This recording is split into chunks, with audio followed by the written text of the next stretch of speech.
accueillir le professeur. Voilà, professeur. Bonsoir. Je cherche le truc pour la canne, là. Apparemment, je l'ai oublié à la maison. On va plutôt parler de... Ah, tiens.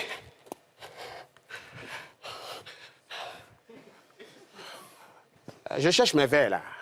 Vous l'avez là, sur le nez. Je cherche mes verres, Alors, vous n'auriez pas vu mes verres, par exemple? C'est sur le nez. Il est là. D'accord, d'accord. Mesdames et messieurs, bonsoir. Bonsoir. Voilà, donc je suis toujours prêt, à défaut du lexique pour la délégation de la Cannes. J'ai un autre sujet aussi qui est très intéressant. D'ailleurs, c'est ce qu'on traite aujourd'hui. C'est l'histoire d'infirmiers, de docteurs, de médecins et autres ça. Voilà, d'accord. Je me présente. Je suis le professeur titulaire d'un doctorat en lettres modernes et également en lettres traditionnelles. Alors, ici, nous allons parler de quelque chose qui est très important dans la médecine. Une seringue. La seringue, c'est très important. Ça sert à... Qui a dit seringuier? Mais ne faites pas ça, vous aussi. Voilà, ça sert à piquer. Alors, c'est quoi une seringue? C'est très important. Voilà, la seringue, c'est une petite pompe munie d'une aiguille creuse utilisée pour injecter des liquides dans l'organisme. Ou pour en prélever aussi. Voilà. Donc, en quelque sorte, ce que nous, on connaît, c'est la piqûre. Alors, d'abord, l'origine même de la seringue. Aujourd'hui, on connaît, c'est la seringue, mais dans les années, je peux dire, au XVIIe siècle, on connaissait déjà la seringue. On connaissait déjà la seringue. C'était... ça a été découvert pour la toute première fois par la reine Pokou. Oui, la reine Pokou, la reine de Baoulé. Voilà. Elle souffrait d'une constipation chronique. Et c'est là que l'un des chercheurs, le plus grand chercheur en ce temps, qu'on appelle Azamla Ganga. Et Azamla Ganga, c'est lui qui a trouvé, qui a vu la reine qui souffrait et qui lui a proposé cette seringue. D'abord, on va voir en image, ça donnait quoi dans les années au XVIIe siècle. Voilà. Ça, c'est la toute première seringue. C'est la toute première seringue. Vous voyez, voilà, il y a une pompe en bas, et l'aiguille, et il y a un creux à l'intérieur. C'est ça. Oui, il y a un creux à l'intérieur, donc c'est très important. C'est vrai que ça permet d'extrait et aussi de... Ouais. Voilà, d'injecter. Et depuis qu'elle a utilisé ça, elle a été soulagée. Elle a été soulagée. C'est une reine qui aimait tellement son peuple, elle en a commandé 5000. Oui, parce qu'actuellement, il y a au moins. Oui, elle en a commandé 5000 pour tous les Baoulés. Pour tous les Baoulés. Mais là, je vais vous surprendre. Je vais vous surprendre. Quand vous arrivez dans une cour, par exemple, pour savoir le nombre de Baoulés, faites un tour dans la douche. Voilà. Si vous avez vu 5 pompes, c'est que dans cette famille, il y a 5 Baoulés. Voilà. Donc, c'est très important. Voilà. Et c'est seulement au XVIIIe siècle... Donc, un siècle plus tard. Voilà. Qu'ils ont essayé de moderniser. Et c'est un chercheur qui s'est fait appeler Luer Wolfing. Voilà, c'est lui qui a déposé pour la toute première fois, et plus précisément en 1895, un décret pour... Ça, c'était au 19e siècle. Au 19e siècle, merci beaucoup. 2 siècles après. Voilà, merci. Donc, en 1896, c'est marqué ici, au 19e siècle.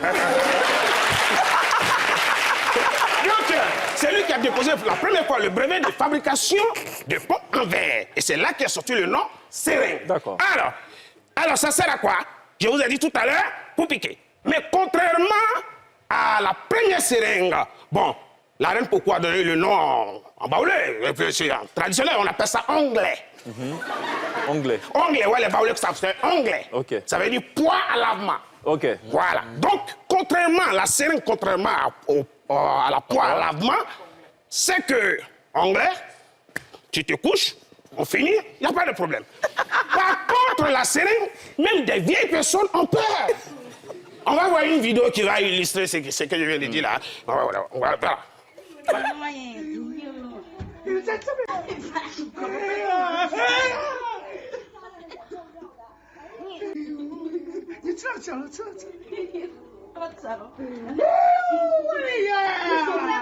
你手在这儿，我没办法弄。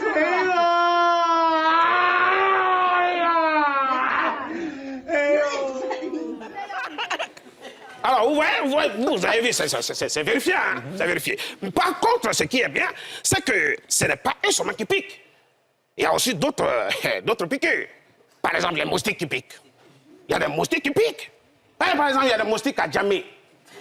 À Djamé, ils piquent précisément sous le pont. Ah, ils te piquent, et puis bon, eux, ils font tout à la fois, ils te piquent et ils prélèvent en même temps.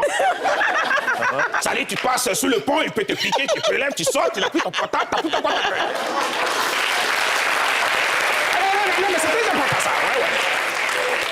C'est très important ça. Et dans la commune aussi d'Abobo, il y a des moustiques qui piquent. Mais là, eux, contrairement, non, ils ne piquent pas, ils viennent, ils enlèvent ton drap, ils te mordent. Et à Cocody aussi, il y a des moustiques aussi qui piquent. Ah ouais, là-bas, c'est la classe, hein. Ils te demandent plutôt la permission avant de te piquer. Ouais. Okay. Ils viennent, t'attendent. Et en fait, ça veut dire, je vais te piquer. Okay. Et quand tu sais qu'il est là, quand tu fais « po », il dit « oh, j'ai déjà piqué ». Voilà. Donc, il faut faire très attention. Maintenant, dans toutes les règles, il y a des exceptions, hein. Il y a des exceptions. Donc, on va parler des piqûres encore. Quel type de piqûres? Dans le domaine économique. Par exemple, quand vous voyez une association qui dit « ouais, c'est compliqué, nous sommes piqués », ça veut dire que les caisses sont vides. C'est fini, il n'y a plus d'argent. Ouais. Quand un garçon te dit « je suis piqué », c'est ça, c'est une phrase que les jeunes filles d'aujourd'hui, surtout dans ce mois, les descentes détestent énormément. Il ne faut jamais dire à une jeune fille, surtout dans ce mois-là, « chérie, je suis piqué ». Ah, elle va te piquer aussi. Hein. Alors, donc, maintenant, il y a le contraire aussi. Il y a des gens, par exemple, on peut leur donner beaucoup d'argent. Ah, ça aussi, c'est une sorte de piqûre. Hein. Il y a un jeune, un artiste que je connais qui a rencontré un ministre là, et quand il est sorti, il dit « oh, j'ai été piqué ». Quand tu attends, j'ai été piqué, c'est qu'on t'a donné de l'argent. Okay. On dit bah, « tu as été piqué combien ?» 5 millions. On dit « non, ça c'est pas une piqûre. Ça c'est une injection intraveineuse. » Ça c'est du lourd. Ça c'est une injection intraveineuse. C'est du lourd. Il faut faire très attention. Voilà. Maintenant, les choses, comment on appelle ça encore? Tu as été déjà piqué par une pointe? Oui. Ah, d'accord. Et il y a un médecin aussi qui t'a déjà piqué. Mais est-ce que tu peux faire la différence entre les deux sortes de piqûres? Bah oui. Oui. Ouais.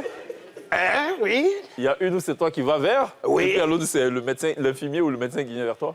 Ah, mais tu es un peu sur la voie, hein, tu es un peu sur la voie. Sinon, la différence entre les deux piqûres, c'est que le médecin qui te pique, au début, tu cries « ah !» Et tu te rends compte qu'en fait, arrête, ça fait rien. Maintenant, l'autre piqûre qui est la pointe, ça finit de te piquer et tu cries « ah !» C'est la différence. Okay. Alors, j'interpelle maintenant pour terminer ici le ministère de la Santé. Faites très attention, parce que souvent les infirmiers grèvent. C'est parce que eux qui sont habilités à nous piquer, souvent eux-mêmes, ils sont piqués. Voilà. Merci beaucoup, professeur. À retrouver toutes les semaines, professeur, voilà, pour...